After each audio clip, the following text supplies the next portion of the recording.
piece of rock sits behind a Victorian grille in the City of London, and for 2,000 years, people have believed moving it would destroy the city itself. Walk with me past this exhibit case here.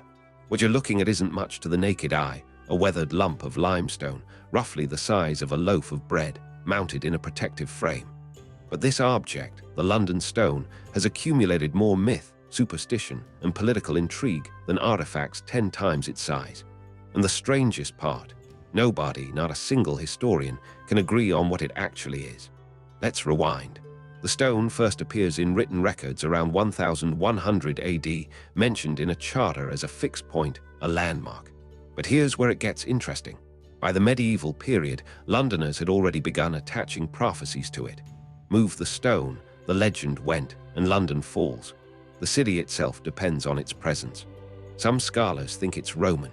The stone sits near the Roman road Watling Street, a major thoroughfare under Londinium. Maybe it marked a boundary. Maybe it was a milepost.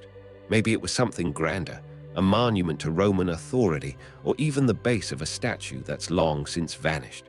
Others argue it's much older. A 2019 geological study, and I have the report right here, suggested the stone might be sarsen, a type of rock used in Neolithic monuments. If true, it could predate Roman London by thousands of years. But that's speculative. Provenance, you see, is everything, and this stone's provenance is murky at best. The real power of the London Stone wasn't what it was. It was what people believed it was. By the 1400, the stone had become a symbol of civic authority. Proclamations were read aloud beside it. Justice was dispensed near it. It became the heart of London's identity, not because of any proven function, but because the city had decided it mattered. Then came the Great Fire of 1666. London burned for days. When the smoke cleared, the stone was still standing, blackened, scarred, but intact. Londoners took this as confirmation. The stone had protected them. The prophecy held. Never mind that most of London had burned. The stone's survival became proof of its power. Fast forward to the 1740, the stone was moved. Road construction demanded it. Londoners panicked. Pamphlets circulated predicting catastrophe, but nothing happened. The city didn't fall. The prophecy didn't trigger. And yet people still believed. Cognitive dissonance is a powerful thing. The Victorians were pragmatists. They didn't dismiss the stone, they professionalized it. In 1862, they built this grille around it, right here on Cannon Street. It became a heritage object, a curiosity, something to be preserved and studied rather than feared. The myth didn't die, it just became respectable. But here's what fascinates me most. In 1940, during the Blitz, bombs fell all around this stone. Buildings crumbled. The city was tested in ways medieval Londoners never imagined. And once again, the stone stood. Once again, people whispered that it had saved them. So what is the London Stone, really? Is it Roman, Neolithic, a boundary marker, a monument, a hoax? The honest answer is, we don't know.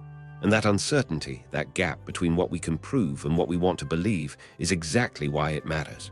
The stone teaches us something crucial about how cities work. They're not just infrastructure, they're narratives.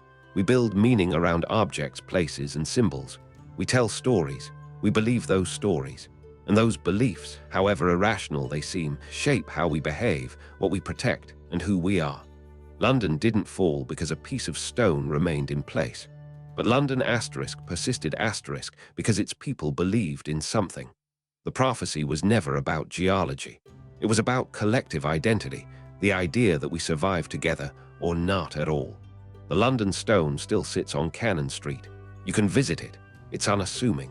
Tourists walk past it every day without noticing. But if you stop and look, really look, you're standing in front of 2,000 years of myth, power, and the curious human need to believe that some things matter simply because we decide they do. Subscribe so you don't miss the next story. There's a hidden history like this one, waiting to be uncovered every single week. Subscribe so you don't miss the next story. There's a hidden history like this one, waiting to be uncovered every single week.